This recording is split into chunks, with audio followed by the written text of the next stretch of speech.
This is Michel Platini, the president of the UEFA. In 2010, he announced financial fair play with a simple promise: to protect the beautiful game. At the time, half of Europe's football clubs were bleeding money. AC Milan, Inter Milan, Barcelona, Real Madrid were teetering on the edge of bankruptcy, while players like Qatar, earning 10 million euros annually, Ronaldinho on 7.5 million euros, and David Beckham commanding 6.5 million euros were spiraling out of control. Back in 2011, such salaries were regarded as outstanding for a player. Fans watched helplessly as their beloved clubs accumulated huge debt that threatened their very existence. FFP was meant to be football's salvation. Clubs could only spend what they earned, putting an end to sugar daddies, Roman Abramovich, Florentino Perez, buying success with endless cash injections. No more mortgaging futures for fleeting glory. Just honest competition where the best-run organizations would thrive. Platini genuinely believed he was saving football from itself. 14 years later, Chelsea have spent £1.4 billion in the last 5 years alone. Manchester City have used Britain's most expensive legal team to delay their 115-charge case for years. Meanwhile, smaller clubs face instant punishment for minor breaches. Qatar, UAE, and Saudi Arabia now use their clubs as propaganda vehicles, inflating sponsorship deals through state-owned companies. Clubs buy players for sister teams, then sell them back at inflated prices. Pure profit on paper. Each successful avoidance creates a new template for other wealthy clubs to follow. Everton lost 10 points immediately for a £19.5 million breach. Nottingham Forest got 4 points deducted for overspending by £34.5 million. Both clubs nearly relegated for minor accounting errors. The beautiful game Platini tried to save has become a playground for billionaires and nation-states. But the scale of the deception only became clear when 70 million documents landed on a journalist's desk. The files arrived through encrypted channels in late 2016. A whistleblower had chosen Der Spiegel to expose what was really happening behind closed doors. Millions of documents from inside European football's biggest clubs, including the one everyone suspected but couldn't prove: Manchester City. The German journalists Raphael Buschmann and Michael Wulzinger spent months verifying the authenticity of each file. Deep in the email threads, one message stood out. A City executive, Simon Pearce, discussing UEFA's financial fair play investigation, had responded to concerns about rule-breaking with complete arrogance. "We can do what we want," he said. 6 words that exposed a culture of complete contempt for fair competition. The journalists kept digging through email after email, each one revealing more about the systematic deception. City had been lying to UEFA for nearly a decade, and now there was proof. Take the Etihad sponsorship deal. City claimed their airline sponsor paid £67.5 million annually for stadium naming rights, a legitimate business transaction between independent companies. But buried in the financial records was the truth. Etihad Airways actually contributed just £8 million of that amount. The remaining £59.5 million came directly from Sheikh Mansour's personal holding company, Abu Dhabi United Group, explicitly banned under FFP rules. The club had dressed up their owner's money as an independent sponsorship to fool regulators. Roberto Mancini supposedly worked as a consultant for Al Jazeera FC in Abu Dhabi, earning a nice extra income of £1.75 million per year. Except the consultancy was completely fake. Sheikh Mansour owned both clubs, and Mancini's consulting payments were hidden salary top-ups designed to avoid FFP salary caps. When Der Spiegel published their investigation in February 2018, UEFA launched an immediate investigation, and within 2 years, they banned City from European competition. But Sheikh Mansour had deeper pockets than UEFA had patience. The club hired Lord Panic KC at €5,000 per hour and appealed to the Court of Arbitration for Sport. The CAS overturned the ban, not because City was innocent, but because UEFA had taken too long to investigate. The statute of limitations meant City celebrated like they'd won the Champions League. They'd beaten the system on a technicality. While the Manchester City scandal dominated headlines, another club was quietly pioneering an entirely different approach to circumventing financial rules: Todd Boehly discovered a loophole so powerful that UEFA would eventually rewrite their entire rulebook to stop him. The American billionaire bought Chelsea in May 2022 for $5.4 billion. He's since spent another £1.5 billion on players, more than most clubs earn in a decade. All of it completely legal under the existing regulations. Boehly's team of lawyers had found something European executives never imagined possible: a simple accounting trick that made unlimited spending achievable while following every rule. Traditional contracts spread transfer fees over 5 years maximum.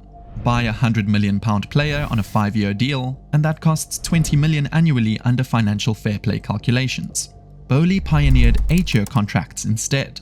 Suddenly, that same £100 million player cost just £12.5 million per year on the books. Half the annual impact meant double the spending power. Enzo Fernandez arrived for £106 million on an 8.5-year contract, with an annual cost of just £12.5 million for FFP purposes. Mikhailo Mudryk cost £88 million over 8.5 years, registering as only £10 million annually. Chelsea also bought players for sister clubs and then sold them back at inflated prices to generate pure profit on paper. For example, Isha Samuel Smith was sold to Strasbourg for £6.5 million, then bought back 33 days later, suggesting potential accounting manipulation. Lately, Chelsea have raised £100 million selling academy players to Saudi Arabia, players who'd cost nothing to develop but suddenly commanded massive fees. Every transaction technically followed the rules. Every move stayed within the letter of the law, if not its spirit. UEFA watched in horror as Boehly shattered their entire regulatory framework. Other clubs immediately started copying the 8-year contract model, threatening to make FFP meaningless. Within 12 months, UEFA introduced emergency legislation limiting amortization to 5 years maximum starting 2025. Boehly had proven something revolutionary. With enough lawyers and creativity, you could spend unlimited money while still following the regulations. You just had to be smarter than the people writing the rules. But even Chelsea's creative accounting paled in comparison to the true masters of financial manipulation. Nation-states had discovered that football clubs were perfect vehicles for reputation laundering. Qatar, for example, spent €1.5 billion on PSG to make you forget about their misdeeds. The purchase in 2011 marked the beginning of football's sports-washing era. Nation-states discovered that buying football clubs was cheaper than traditional PR campaigns, and far more effective at cleaning reputations. At the time, Qatar faced mounting international criticism over human rights abuses. Migrant workers had died building World Cup stadiums, while women faced severe restrictions and dissidents disappeared into prisons. Football offered the perfect solution to their image problem. Qatar Sports Investment bought PSG for €70 million in 2011 and $30 million in 2012. Pocket change for a country with £450 billion in sovereign wealth. They immediately started spending on a scale never been seen before. Neymar arrived for €220 million, shattering all transfer records. Kylian Mbappe followed for €180 million. Global superstars now wore Qatar's colours on television screens worldwide. Every goal scored created positive associations with the regime. Every trophy lifted was reputation laundering in action. Saudi Arabia watched and learned from Qatar's playbook. Their public investment fund, PIF, bought Newcastle in 2021 for £305 million. The same week they executed 81 people in a single day. Sheikh Mansour had pioneered the model at Manchester City years earlier. The UAE's deputy prime minister had transformed a struggling club into global champions, demonstrating how soft power could flow through football success. The strategy involved sophisticated financial engineering. State-owned airlines sponsored the clubs at inflated values. Qatar Airways paid PSG €200 million over 5 years. Etihad sponsored City £400 million over 10 years. Sela backed Newcastle at £25 million annually. Money flowed in hidden circles. The state funded the airline sponsored the club bought the best players, and the players won trophies. Success created positive headlines that drowned out criticism. Fans celebrated victories instead of questioning funding sources. Human rights campaigners protested outside stadiums, but their voices were lost in the roar of crowds watching Mbappe score spectacular goals. Sportswashing worked because football fans wanted to believe in the fairy tale. They wanted their clubs to succeed regardless of where the money originated. The transformation of Premier League ownership tells the story of football's capture by financial elites. In 2011, when Platini announced financial fair play, only 3 of the 20 Premier League clubs belonged to major investment funds or sovereign wealth entities. By 2025, that number has exploded to 11 clubs. More than half the league now controlled by billionaire investors and nation-states rather than traditional owners. This ownership revolution has created a financial chasm that renders competition meaningless. Manchester City generates over 830 million euros annually, while clubs like Burnley operate on around 160 million. A 5-fold difference that no amount of tactical brilliance can overcome.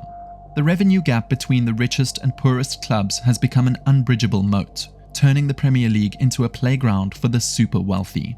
And while mega-rich clubs perfected their rule-bending techniques, smaller clubs discovered that justice in football depends entirely on the size of your legal budget. Everton's hearing lasted 3 hours. Manchester City's hearing would stretch across 12 weeks.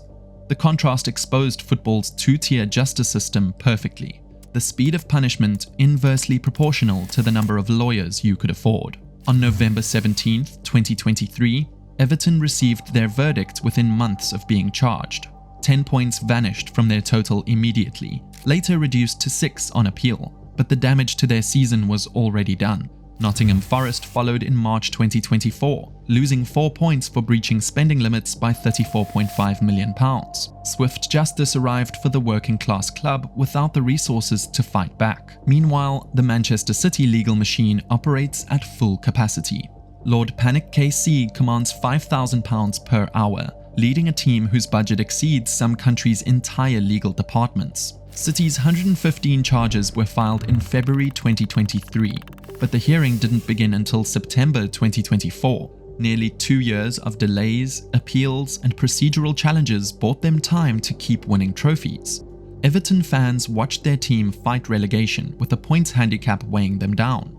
Every match felt like a punishment for accountancy errors, while they escaped the drop by exactly 2 points, a margin that could have been disaster. Forest supporters protested outside Premier League headquarters with banners reading "Justice for all" and "Same rules for everyone." The irony was so obvious to everyone except the authorities making the decisions. Leicester City proved money talks louder than justice when they escaped punishment entirely through legal technicalities about jurisdiction and promotion timing.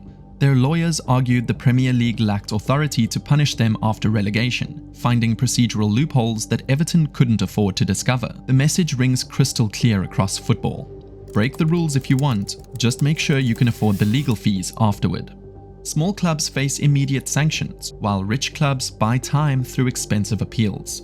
Justice has become a luxury service available only to the wealthy. The beautiful game has transformed into an oligarchy where rules apply differently depending on your bank balance.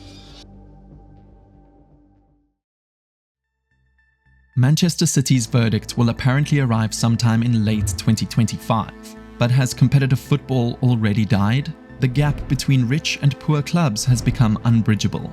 No amount of good management or smart recruitment can compete with the sovereign wealth funds bankrolling their competitors. Every successful circumvention creates a template for others to follow. Every escaped punishment emboldens more rule-breaking. Every legal victory on technicalities makes the regulations more meaningless. Modern football has taught the world a harsh lesson about power and money. With enough wealth, rules become suggestions, punishment becomes optional, and justice becomes negotiable. The sport that once belonged to working-class communities now serves as a plaything for oligarchs and a propaganda tool for authoritarian regimes. What do you think? Does the beautiful game no longer exist? Is money now more important than the sport? Will Manchester City face real punishment or buy their way out like always? Drop your thoughts in the comments below. If this investigation into football's broken system shocked you, hit that like button and subscribe for more deep dives and incredible stories. Our next video is waiting for you.